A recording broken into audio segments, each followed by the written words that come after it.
kicked off with the big one, JP Morgan kicking it off, beating on most measures. The CEO, Jamie Dimon, gave an upbeat outlook on the U.S. economy and weighed in on Fed independence, writing, "I do have enormous respect for Jay Powell. Everyone we know believes in Fed independence.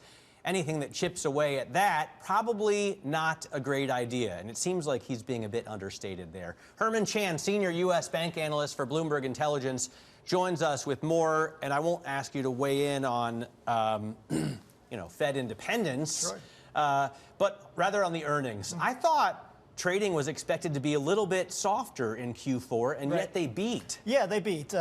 Expectations coming into the quarter was about 13% growth year over year. They cleared that by about 17, 18%. So that's great to see. On the other hand, investment banking was a little bit softer, but still expectations are for 2026 to be a banner year. Seems massively softer, right? Underwriting revenue was down 2%, and the street was looking for a gain of 19%.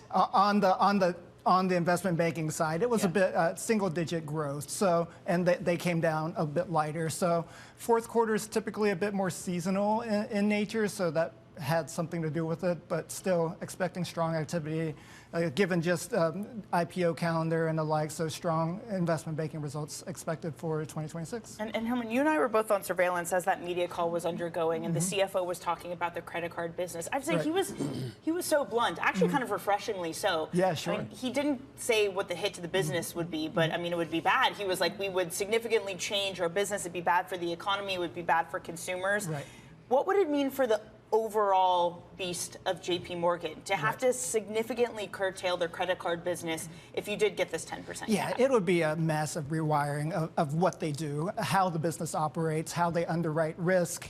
You could see a big swath of consumers just have their credit card shut off if this would happen. So, credit lubricates the economy. So it has really drastic implications for GDP growth if the credit card cap does get enacted. In terms of on the investment banking side, the M&A advisory revenue that fell short, is it just being pushed into Q1? So are we going to see a banner quarter in Q1 for the same numbers? Yeah, that's right. So a lot of it was pushed out. This is not activity that just goes away. So we had some slowdown in the activity just because of how the calendar ended. Typical fourth quarter seasonality, that gets pushed on the first quarter. We should have really strong results on the banking side next quarter in Q1.